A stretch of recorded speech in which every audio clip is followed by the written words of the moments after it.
اس کی طرف آئے تو بھی ان کو کوئی ریزسٹنس کا سامنا نہیں کرنا پڑا۔ تو افغان آرمی کے بارے میں جو بائیڈن جو کہ پریزیڈنٹ ہیں امریکہ کے، ان کا یہ ماننا تھا، ان کا یہ کہنا تھا کہ جب امریکہ یہاں سے نکل جائے گا تو افغانستان میں جو اشرف غنی کے انڈر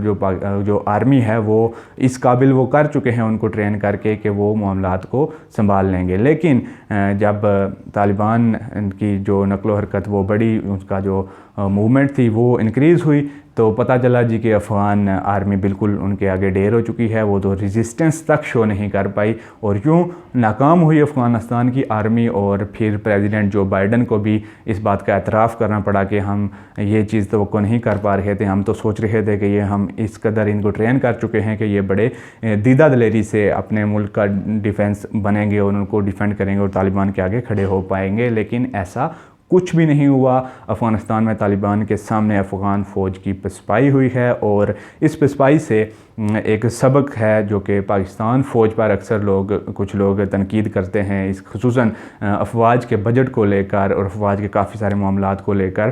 تنقید کی جاتی ہے۔ تو جی یہاں پر یہ سبق ہے کہ آپ کے سامنے ہیں حالات کہ افغان فوج طالبان کے آگے کس طرح ان کا سامنا کرنے میں ناکام رہی، اور اس کے برعکس ہماری جو پاک فوج ہے، ہماری جتنے بھی افواج ہیں، وہ انہوں نے کس دیدہ دلیری کے ساتھ طالبان کو یہاں پر پچھلے 20 سال سے جو دہشت گردی ہو رہی تھی اس میں کس دلیری کے ساتھ ان کو شکست دی۔ یہی طالبان تھے جو سوات میں ہماری آرمی کے سامنے آئے تھے اور ہماری آرمی نے ایک مضبوط قسم کا ایک خوبصورت آپریشن کر کے ایک باقاعدہ اسٹریٹجی کے تحت ان کے سامنے کھڑے ہوئے، ان کو للکارا اور ان کو وہاں پر شکست دی۔ یہی طالبان تھے جب انہوں نے نارتھ وزیرستان میں اپنے قدم جمائے تو یہی ہماری پاک فوج تھی جو ان کو وہاں سے نکالنے میں کامیاب ہوئی اور وہاں کے حالات چینج کرنے میں کامیاب ہوئی۔ تو یہ آپ کے سامنے ڈیفرنس موجود ہے کہ ہماری فوج پر تنقید کرنے سے پہلے سوچ لیا کریں کہ وہ کس محاذ پر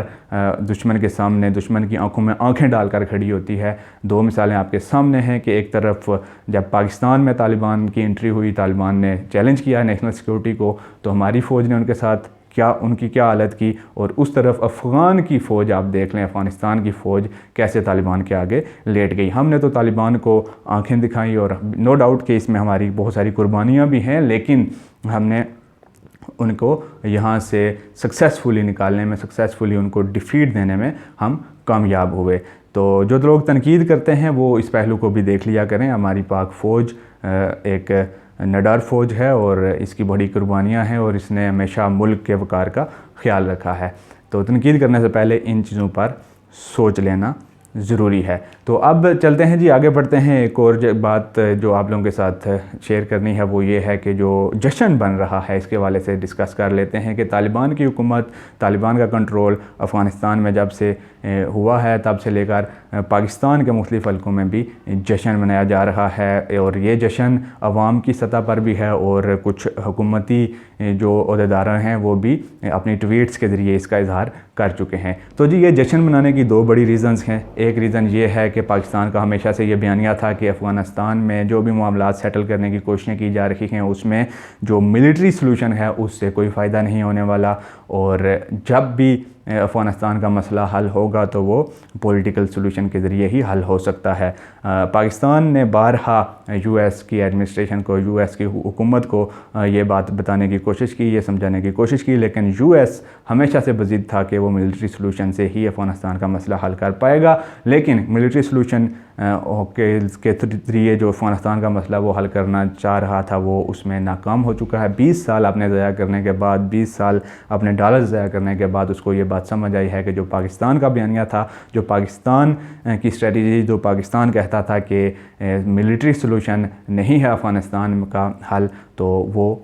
جو بیانیہ تھا وہ درست تھا۔ تو جی ایک ریزن تو یہ ہے جشن منانے کی کہ جو پاکستان کا بیانیہ تھا وہ درست ثابت ہوا، اور دوسری جو بڑی ریزن ہے وہ یہ ہے کہ جو افغانستان کے پریزیڈنٹ تھے اشرف غنی، جو کہ ڈالر سمیت ابھی بھاگ چکے ہیں اور ان کا کوئی پتہ نہیں کہ وہ کون سے ملک میں ہیں اس وقت، وہ انڈیا کی گود میں کھیل رہے تھے اور انڈیا افغانستان میں بہت بڑی انویسٹمنٹ کر رہا تھا، اور سی پیک کو سبوتاج کرنے کے لیے جو افغانستان اور انڈیا ایک پیج پر آ چکے تھے، تو وہ جو انڈیا کو پسپائی ہوئی ہے اس افغان معاملات کی وجہ سے، اس کی وجہ سے بھی پاکستان میں جشن منایا جا رہا ہے کہ جو ہمارا دشمن ہے وہ اس کے جو ناپاک ارادے تھے اس میں وہ ناکام ہوا ہے۔ تو یہ دو ریزنز ہیں جی جشن منانے کی، لیکن جو ایک عمومی رائے ہے جو کہ جی جشن منایا جا رہا ہے، عام عوام کے حق عام عوام کے لیول پر بھی جشن منایا جا رہا ہے، ان سے میں یہ عرض کرتا چلوں کہ اگر ہم تھوڑا ڈیپلی دیکھیں کہ افغانستان میں جو امریکہ کی جنگ تھی طالبان کے خلاف، تو طالبان کے ساتھ جو امریکہ 20 سال تک لڑتا رہا، تو اس میں جو امریکہ کے اتحادی تھے ان میں پاکستان بھی شامل تھا۔ آج اگر طالبان نے امریکہ کو شکست دی ہے تو اٹس مین کہ جو امریکہ کے اتحادی تھے ان کو بھی شکست ہوئی ہے، اور اس اینگل سے اگر دیکھا جائے تو ہم تو امریکہ کے اتحادی تھے، اس میں تو ہمیں شکست ہوئی ہے۔ تو ایک تو یہ اینگل نکلتا ہے کہ جشن منانے کا کوئی جواز سامنے نہیں آتا۔ دوسری بات، عوام کی جو ابھی سپورٹ ہم دیکھ رہے ہیں کہ پاکستانی عوام طالبان کو سپورٹ کر رہی ہے اور طالبان کے حق میں پوسٹر لگا رہی ہے، تو نو ڈاؤٹ کہ آج کے طالبان جو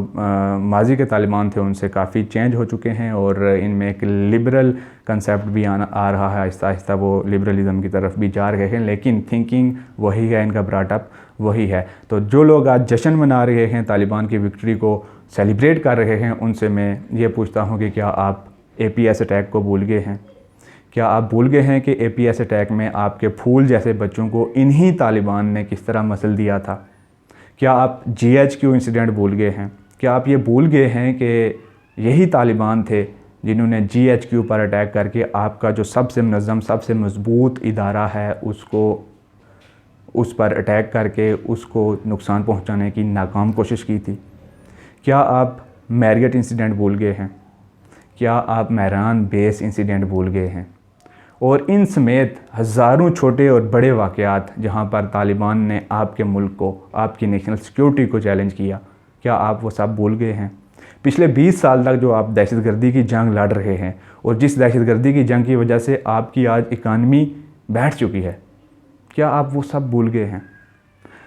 آپ جشن منائیں، لیکن یہ مت بھولیں کہ جب آپ کے پڑوس پر ایک ایکسٹریمسٹ تھنکنگ والا انسان آ کر بیٹھ جاتا ہے، ایک ایکسٹریمسٹ تھنکنگ کی گورنمنٹ آ کر بیٹھ جاتی ہے، اگر اس وقت وہ آپ کے ساتھ اچھے تعلقات ہیں اس کے، اور وہ آپ کے لیے اچھے تعلقات آپ کے ساتھ استوار کرنے جا رہا ہے، لیکن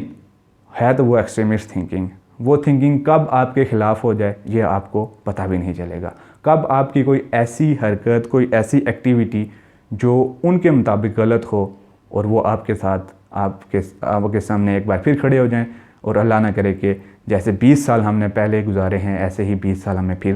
دیکھنے پڑ جائیں۔ اجازت دیجیے، اللہ حافظ۔